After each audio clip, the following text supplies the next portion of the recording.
Hello and welcome back to our garden podcast. On the very weekend we've been talking about all summer long, which is Criff's Open Garden Weekend in the jungle. And yesterday was an absolute washout, wasn't it?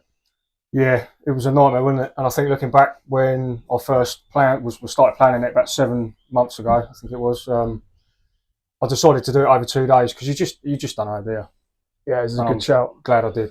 Yeah, Glad I did. So yesterday we'd had 3 or 4 weeks worth of really dry, nice weather, haven't we, in the build-up? And then unfortunately yesterday was literally just torrential from start to finish. But what it did do is give the garden a real good soak. And today, although it's windy and dry, it's lovely weather and it's perfect. I think it looks the best it has all year, to be fair. Yeah, and it needed that soak, I think, especially going into like the weeks towards the end of the summer now as well. Have you enjoyed it? Yeah, I've loved it, to be fair. It's been stressful. I mean, yesterday was hit and miss, wasn't it? To say the least. To say the least. People still came, didn't they, yesterday? But yeah, they came in dribs and drabs. But it was all new for me. You know, this whole process has been a learning curve. But yeah, on the whole, I've enjoyed it. And it was nice yesterday, actually, because you don't really spend a lot of time in the garden when it's absolutely hammering down. Yeah. It was nice to be in a rainforest when it's raining. Yeah. Which I haven't really done. And like to spend time with you guys, and family and friends and that, and see them, have them to share the stupidity.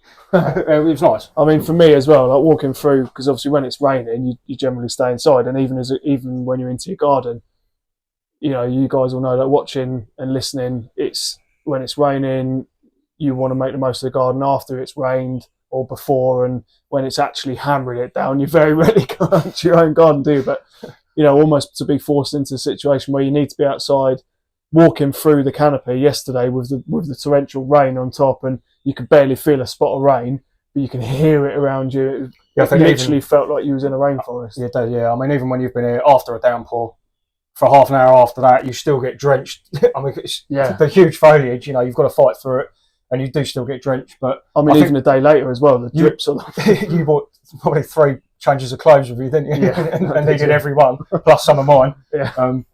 But no, it's been a great weekend. I didn't even own a coat until yesterday morning. I had to go to Primark and get a coat for myself. I rang you, didn't I? Saying you got a coat? No, don't own one.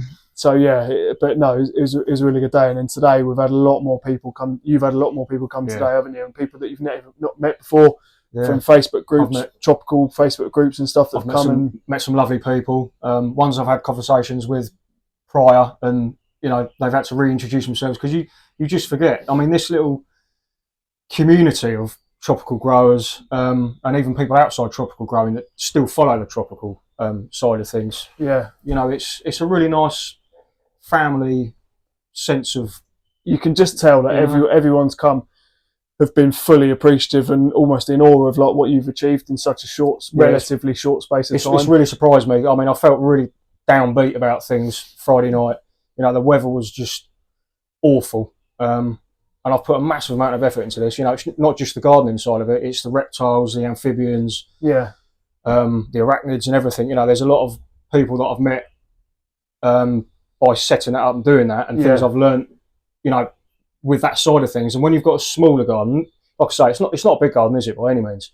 It felt like I needed to kind of bulk out the garden with some other bits. Yeah. And I think we've pulled it off. So absolutely. Thank you to the collectors, the private collectors of the different creepy crawlies and things like that. Yeah. I couldn't have done it without you guys, and it's been a great addition to having a rainforest garden as well. To have people walk around the garden firstly, and then because as you walk in through the side gate, you walk in, obviously naturally you then talk to us or you and the kids that have been helping to show around as well and do the little stall for WWF, and you know the little shop that Eliza's been running with the badges and the key rings and stuff to raise money for the WWF Foundation.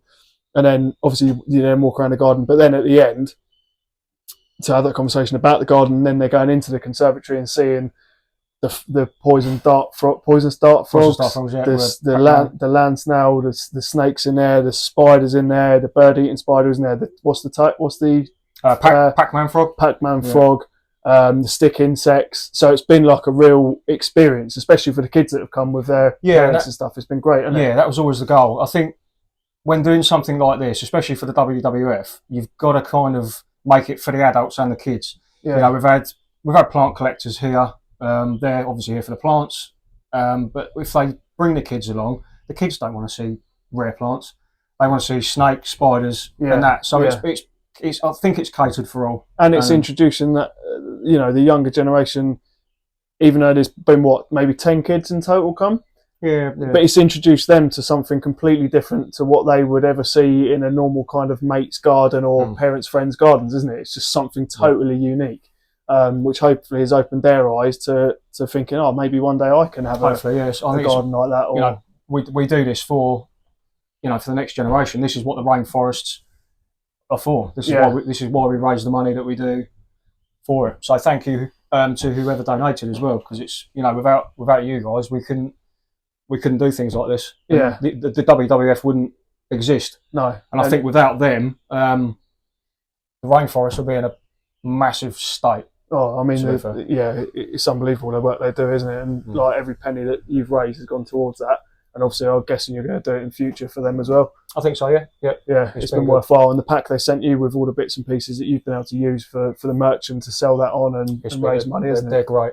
Great organisation. I've really enjoyed it. I mean, I'm just so proud of what you've achieved, and to see people that are really into it and know their stuff walk around the garden and see their faces and hear the conversations between you and them, and you know, those conversations on the back of, you know, they know their stuff, and to see your garden and to see you as my brother have those conversations with these people that, you know, genuinely know and are genuinely like asking you, what's this Chris, and you just reeling off the names. It's like, wow, like this guy's done he's done amazing things.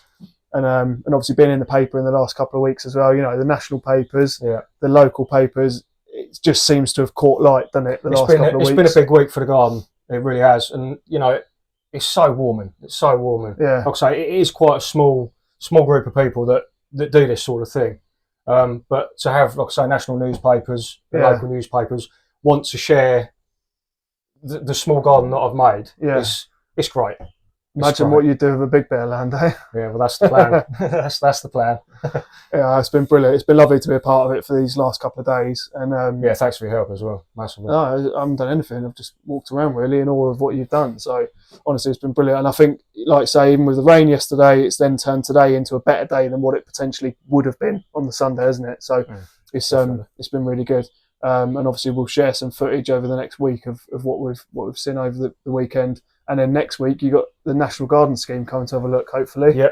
So hopefully next year we'll be open through the NGS. Yeah. So we'll see what they say and see what boxes we tick, and then hopefully we'll be able to open up and, you know, get the garden properly on the map. And that'll be a big deal for you to get onto the NGS. Yeah, it's a big deal for me. Yeah, it's a big step. Next step. But yeah, as it stands, we've got another couple of months yet of nice warm weather, hopefully.